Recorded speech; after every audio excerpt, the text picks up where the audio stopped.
Assalamualaikum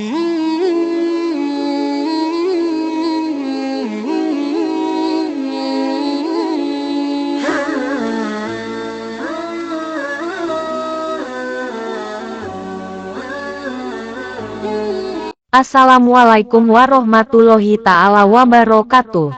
Bismillahirrohmanirrohim. Ulama Baghdad meriwayatkan, dalam kisah yang dimuat kitab Tafrijul Hatir, halaman 34 disebutkan, di Baghdad ada seorang ulama. Seusai salat Jumat berangkatlah ia diiringi para santri-santrinya, berziarah ke pemakaman untuk membacakan surat Fatihah dan dihadiahkan kepada arwah muslimin. Ini beliau lakukan setiap Jumat. Di tengah perjalanan, ia menemukan seekor ular hitam yang sedang melata. Dipukulnya ular itu dengan tongkat sampai mati. Setelah ular dibunuh langsung saja alam sekitar daerah itu diliputi kabut kelam dan menjadi gelap. Para santrinya tambah terkejut karena gurunya mendadak hilang. Mereka berusaha mencari di tiap-tiap tempat namun tidak ditemukan. Tiba-tiba gurunya muncul kembali dengan pakaian serba baru. Mereka heran, dan segera menghampiri gurunya sambil menanyakan kejadian yang dialaminya. Kemudian diceritakannya bahwa asal kejadian itu begini permulaannya. Tadi waktu cuaca gelap, aku dibawa oleh jin menuju sebuah pulau.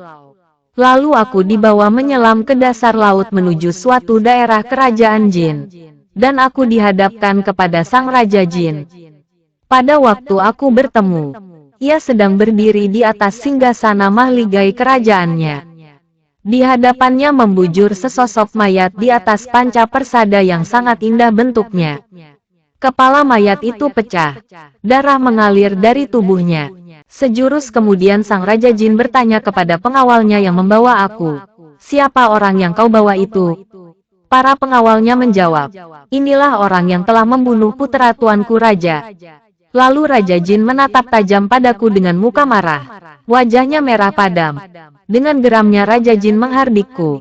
"Mengapa kamu membunuh anakku yang tidak berdosa? Bukankah kamu lebih tahu tentang dosanya membunuh? Padahal kamu katanya seorang ulama, yang mengetahui masalah-masalah hukum." Dia berkata dengan suara lantang muka berang menakutkan. Segera aku menjawab menolak tuduhan itu. "Perkara membunuh anakmu aku tolak. Apalagi yang namanya membunuh. Bertemu muka pun aku belum pernah." Raja Jin menjawab, "Kamu tidak bisa menolak. Ini buktinya. Para saksinya juga banyak." Lalu dengan tegas tuduhan itu kusanggah. "Tidak, tidak bisa. Semuanya bohong. Itu fitnah semata." Para saksi jin mengusulkan supaya raja memeriksa darah yang melekat di ujung tongkatnya. Lalu sang raja bertanya, "Itu darah apa yang ada di tongkatmu?" Aku menjawab, "Darah ini bekas cipratan darah ular yang kubunuh." Raja jin berkata dengan geramnya, "Kamu manusia yang paling bodoh. Kalau kamu tidak tahu ular itu anakku." Ketika itu, aku bingung tidak bisa menjawab lagi. Sehingga aku pusing.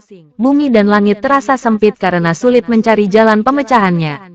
Raja Jin melirik kepada seorang hakim selaku aparatnya seraya berkata, "Manusia ini sudah mengakui kesalahannya. Ia telah membunuh anakku. Kamu harus segera memutuskan hukumannya yaitu ia harus dibunuh." Setelah jatuh keputusan, aku diserahkan kepada seorang algojo.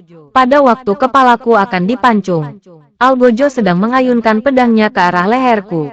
Tiba-tiba muncul seorang laki-laki tampan bercahaya sambil berseru, "Berhenti. Sekali-kali jangan kau bunuh orang ini. Ia murid Syekh Abdul Qadir." Sambil matanya menatap Raja Jin dengan sorotan tajam. Lalu ia berkata, "Coba apa jawabanmu kepada Syekh kalau beliau marah padamu karena membunuh muridnya?" Raja Jin melirik ke arahku sambil berkata, "Karena aku menghormati dan memuliakan Syekh, dosamu yang begitu besar kuampuni, dan kamu bebas dari hukuman. Tetapi sebelum kau pulang, kamu harus jadi imam sholat untuk menyembahyangkan mayat anakku almarhum dan bacakan istighfar mohon diampuni dosanya." Setelah selesai menyembahyangkan, pada waktu pulang aku diberi hadiah pakaian bagus dan diantarkan ke tempat semula tadi. Itulah diantara karomah Syekh Abdul Qadir Jailani. Semoga kita dapat memetik hikmah dari kisah ini. Wallahu alam bisawab. Wassalamualaikum warahmatullahi ta'ala wabarakatuh. Terima kasih telah menonton channel Pahala Islam. Jangan lupa subscribe, like, and comment.